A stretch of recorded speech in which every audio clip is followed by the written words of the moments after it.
తూర్పుగోదావరి జిల్లాలో మల్లవరం అని ఒక క్షేత్రం ఉంది. అక్కడ సుబ్రహ్మణ్యుడు, ప్రత్యక్ష సుబ్రహ్మణ్యుడు, ఇంతలా పాము కోనేటిలో స్నానం చేసి శివలింగాన్ని చుట్టుకుని ఉంటుంది.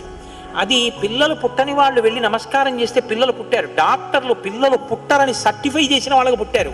ముఖ్యమంత్రులు కూడా వెళ్ళారు పీఠాధిపతులు అక్కడికి. ఆ పాము కారణాంతరాల చేత శివలింగానికే తల కొట్టుకుని శరీరం వదిలితే ఇప్పుడు అలాగే ప్రతిష్ఠ చేశారు.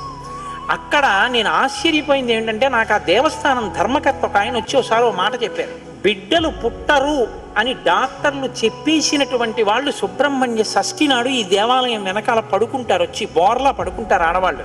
వాళ్ళకి కునుకు పడుతుంది, కునుకు పడ్డాక లేపేస్తాం. ఆ మరుసటి సంవత్సరం వాళ్ళు పసిపిల్లల్ని పట్టుకుని వస్తారండి అని చెప్పారు.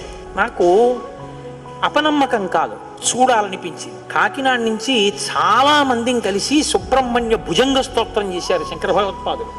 సుబ్రహ్మణ్య షష్ఠి నాడు